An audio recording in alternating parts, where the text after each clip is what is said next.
Z101, the Mahindra Scorpio, or the mighty Scorpio I should say, because every market has these power brands, and in India when it comes to the automobile space, the Scorpio has certainly been one. Z101, the new generation, it's finally here. I say that because of course there's been a lot of anticipation around it. We know that there's been a little bit of a delay as well because of the pandemic situation, so can't wait to really dig in deep to find out everything about this new car. Now I've got lots of variants here with me, as you can see, because the car comes in petrol, diesel, automatic, manual, two-wheel drive, four-wheel drive, and there are two kinds of four-wheel drive options, by the way. So lots to take you through. First impression is what I will immediately start with. Now, in terms of fit, finish, quality, it is screaming new and modern. In terms of look, it's probably a safe design. Mahindra has gone with what is recognizable instantly as a Scorpio.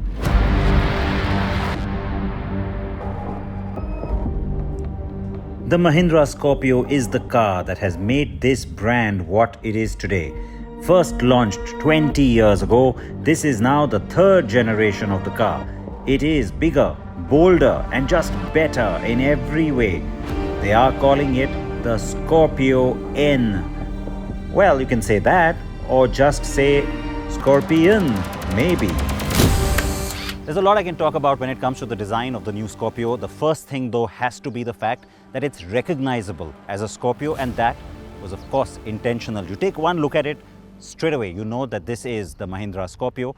And the reason I'm starting with this point is because, well, there was a lot of discussion within the company which way to go with that. Completely fresh and different direction, or very much Scorpio-like. Of course you can see which direction they did go in. So the face, very imposing, the new logo. This is the typical signature of any Mahindra vehicle that certainly has been very prominently highlighted here. The face is nice and tall, the car looks butch and muscular. Again, that is intentional.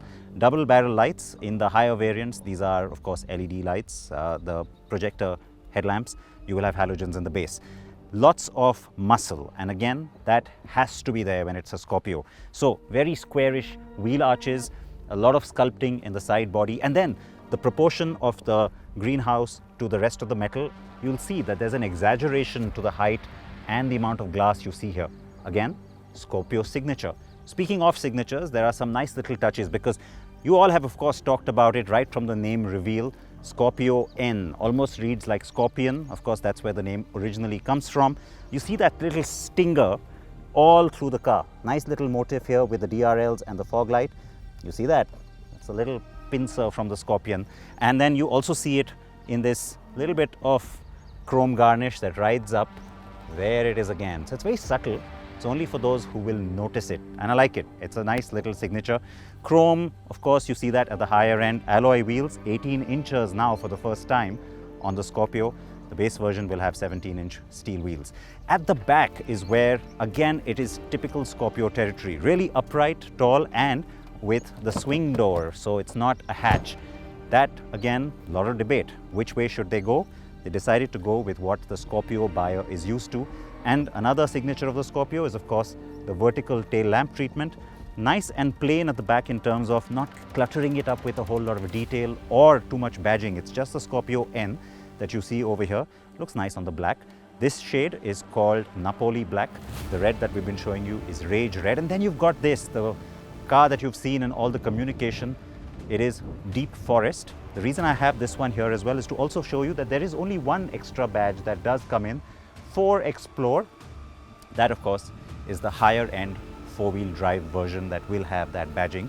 A little bit of chrome garnish at the back to wrap things around, and I have to say that the car looks distinct, it looks recognizable, and that's precisely what the company was going for. The exaggerated stepped roof of the old car is only there in notional terms, making the new Scorpio a bit shorter and more aerodynamic. But Mahindra has stayed with that side opening swing door at the rear, and I would have preferred a regular hatch, especially since there are no side-facing jump seats in the boot anymore. There are 7 body colors in all. But this is a 3-row car as standard. You get 6 or 7 seat configurations only. The 3rd row access is easy, and nicely done.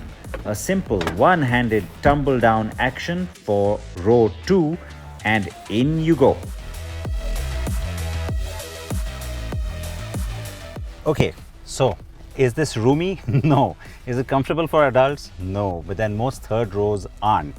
The good part though is that getting in and getting out is actually a lot easier than I had first imagined it would be. The seat is well finished, and when you don't need it, stores away by folding up quite easily in 2 steps. That then gives you 476 liters of boot space. There's only 125 liters of space with that third row in play. But you can fold flat row 2 and 3 for a deeper flat cargo area. That's 786 liters of space. Almost stadium-like seating, which means you're sitting a little bit taller back here. That's a nice thing. It's also a good hark back to the Scorpio heritage. Great view of the road, nice airy feeling back here too. Good. The other good thing, 6-seater version. So I've got captain seats in this one. You do have the 3-seater bench back here.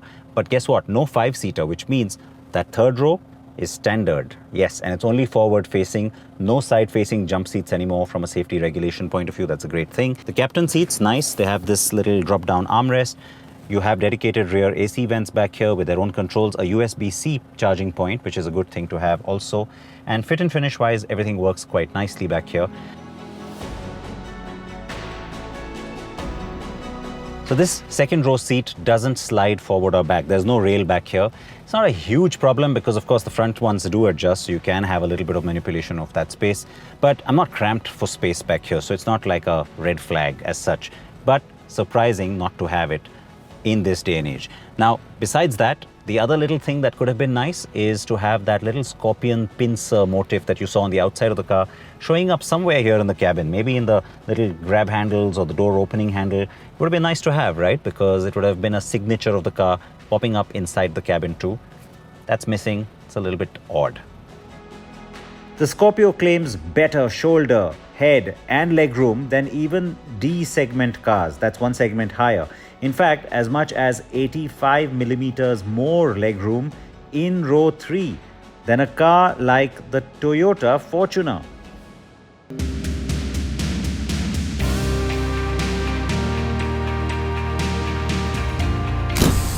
The 3D surround sound system has been carried over from the XUV 700.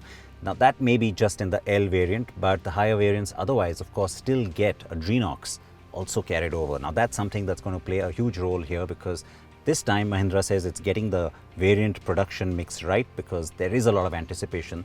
The higher versions will be more in demand. With that you get the 8-inch screen in this case, so a little bit smaller than on the XUV 700 but still very, very functional. Similar sort of layout, same sort of format and same sort of functions too in terms of the telematics connectivity suite and also of course smartphone connectivity, navigation and things like that. You do get the inbuilt SIM, so you have the connectivity or connected car features that also kick in here at the high end. Speaking of high end, the whole coffee and black, as they're calling it, layout on the inside works quite well. I think, you know, the whole upright position is very much in line with the Scorpio positioning. So that is something you're seeing very specifically here that's been done, again, with an intention to give that message visually. But little details like on the fore leather, you've got a little bit of the stitching line, matches the seats. The whole thing, I have to say, on the pictures when it first came out, I thought the brown was a little dull. In person, it looks a lot richer and a lot nicer. In terms of technology, you've got wireless charging, Apple CarPlay, Android Auto, things like that, of course, will only go to cement that further. The Z8 and Z8L get dual zone climate control, while Adrenox Connect starts from the Z6 variant and up. I honestly felt the resolution of the touchscreen could be a lot better, and it needs to also be brighter in the daytime, especially in the afternoon sun. But otherwise, it's fully loaded, and that connected car suite gives you remote command and control of the car. What is the tallest building in town? There's also Amazon Alexa built in. The 4x4 variants get a rotary dial to switch to 4-wheel drive. There's no more of that lever. There are 5 trims, the Z2, Z4, Z6, Z8 and Z8L. The luxury pack on the Z8L essentially gives you the Sony immersive 3D sound system, a front view camera and parking sensors, and a power adjustable driver seat. The captain seats in the second row are also only on the Z8L. I am driving the diesel first. It is being offered in 2 states of tune. The mainstay of the Mahindra range is the 2.2-litre M-Hawk. It is smooth and very torquey. There is an option of a 6-speed manual or the tried and tested 6-speed ISIN automatic gearbox, which is great.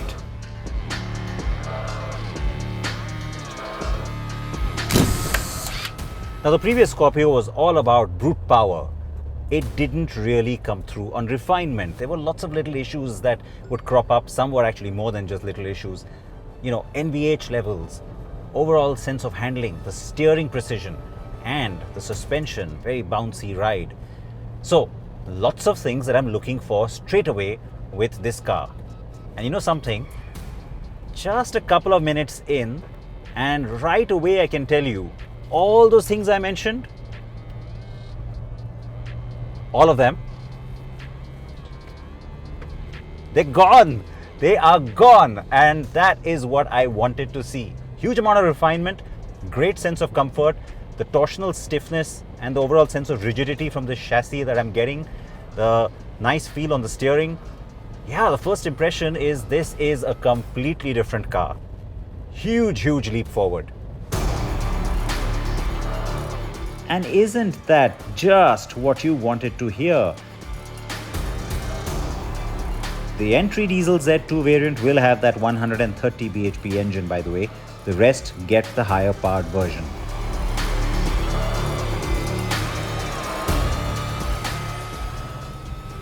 It's nice how it takes the corners. Now, it's one thing to talk about a lot of comfort and refinement, but does that come at the expense of everything else when it comes to the dynamic movement on the road?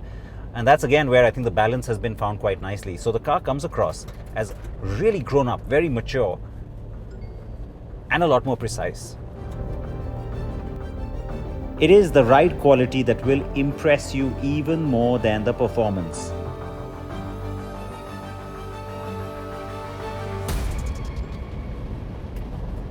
Now, being here on the test track, it's nice that I can get up to really high triple-digit speeds. You can hear the little ding going off on the speed warning. The point I'm trying to make though is that on the old car, you got a lot of waftability. There should be a lot of bounce, especially with the rear suspension.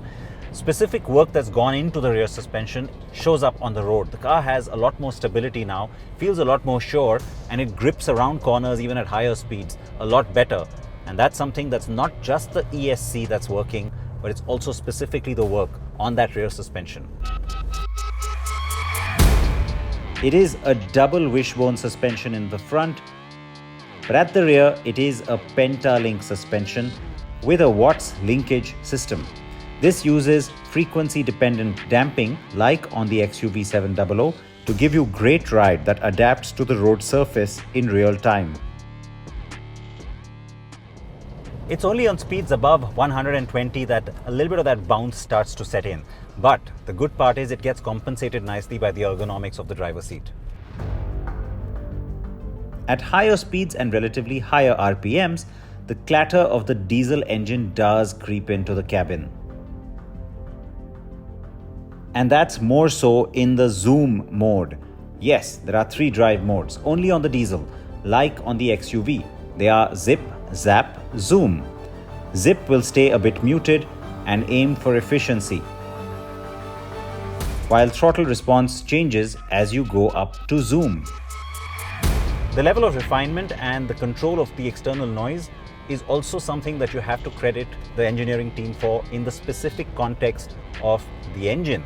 Now, of course, I am driving the diesel, and we've seen that, right? We've seen that with M-Hawk. It's really come a long way in terms of what the new engine family is doing in terms of just great amount of response and also a really nice sense of refinement. That's something that's maintained on this car. I'm happy to report. I am especially impressed with how well the automatic has been married to this engine. We saw that on the XUV 700 also. In terms of variant mix and demand, you have to say Mahindra may have got it a little bit wrong with the XUV 700. So once bitten, twice shy. And so with the Scorpio N, you are going to get a lot of, let's say, preference when it comes to the manufacturing on the automatic variants. You're also going to see a lot more automatic variants. It starts from way down on the Z4 variant and up. So you have an automatic option all the way up the value chain. And that's something I think people will appreciate because Mahindra expects a greater demand for automatics. In fact, the first batch of production, all automatics. There is a glare issue though. The instruments are not easy to read in the afternoon when the sun is up high. The cowling over the instrument cluster should have been longer.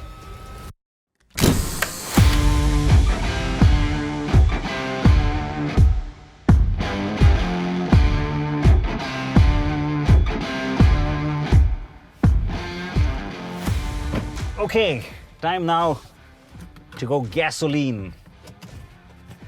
This one, also automatic.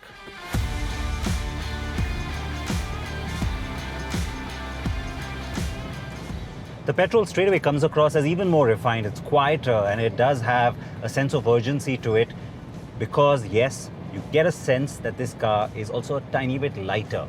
All these are positive things in this particular aspect because if you want something that's even zippier and a little bit more responsive, petrol is the way to go for you.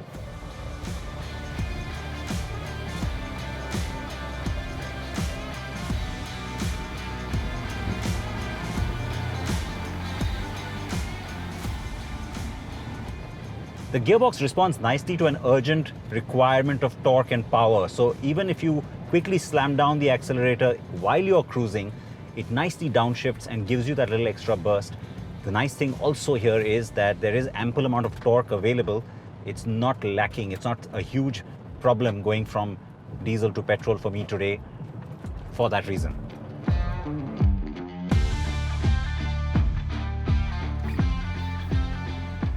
The engine is the M Stallion Turbo GDI, which, as I have been saying for some time, is a great investment that Mahindra has made.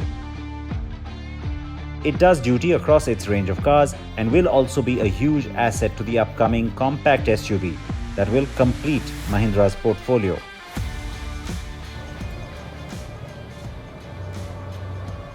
There we're coming out of this corner, building up from about 2000 RPM back to 3000 RPM, and there you go, kicks in beautifully.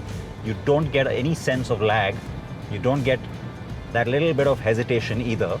I mean, the old car, of course, petrol's been long gone, but you never got response really from the old car.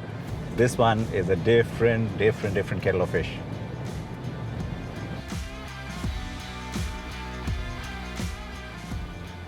You get a sense of turbo lag only below 2000 RPM, and that too when you are coming to a very sudden slowdown or a quick drop in speed. That's when there's a little bit of hesitation, but otherwise, it's nice and smooth.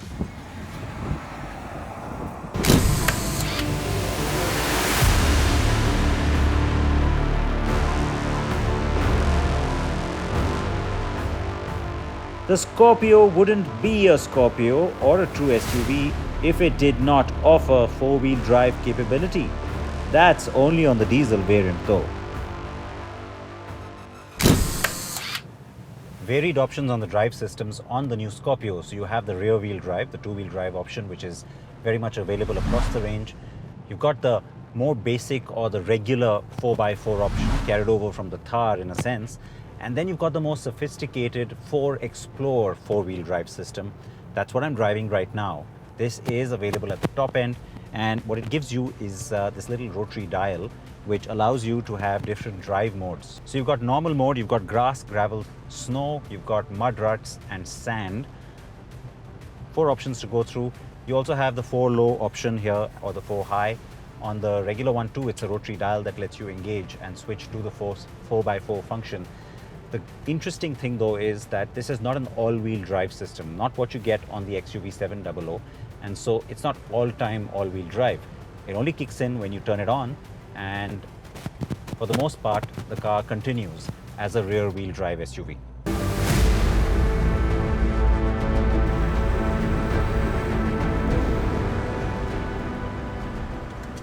Mahindra was clear about adding the 4L and 4H options, but like I said earlier, no mechanical lever. And it's not an all-wheel drive so that users have that greater sense of control. And yet the sophistication of a modern system. The Scorpio's ground clearance remains pretty good, but its wheel travel has increased over the last car. The wading depth is 500 millimeters. Traction control and stability control or ESC are also mapped to work well with the four-wheel drive variants to distribute torque to the front and rear axles. When you turn 4x4 off, the car reverts to its rear-wheel drive state. The Scorpio comes with a lot of safety equipment as standard. That includes the ring structure construction with 41% high-strength steel. And then there is 11% ultra-high-strength steel too, meaning over half the structure uses high or ultra-high-strength steel. The last car had none. Isofix, dual airbags, ABS and EBD are standard. ESC, hill, hold and descent kick in from the Z4 variant. The top end gets 6 airbags. That includes the side and curtain airbags. And that front parking camera and sensors too, like I said. Tire pressure monitoring and tire direction indicator and rollover mitigation are also on offer. Crash test results are awaited still on the Scorpio. Mahindra has only announced pricing for the two-wheel drive manual variants of the new Scorpio for now. Prices for the car's automatic and 4x4 variants will be declared on July 21st, and then bookings will open at the end of that month. Prices that we do know are more or less in line with expectations, but they're not aggressive. Mahindra has said it wants to take on everything from compact SUVs like the Kia Seltos at one end, the Tata Safari, and also the Toyota Innova in the middle, and even SUVs a segment higher like the Fortuner at the top end. I have to say, I personally would have preferred if this had been a conventional hatch. I just think that's more practical, more convenient, and you don't have to have all carryovers from the previous model like the side opening door here. But that said, this is a massively improved car. It takes many leaps forward. It is a car that will impress most people once they get into it, spend any amount of time with it because of its sheer level of refinement. The thing that I mentioned right at the start, I would have liked for it to be even more modern, more aggressively progressive in its design. That's something I feel could have been done a lot better. Outside of that, the Scorpio is a winner, and get ready for long waiting periods on this one too.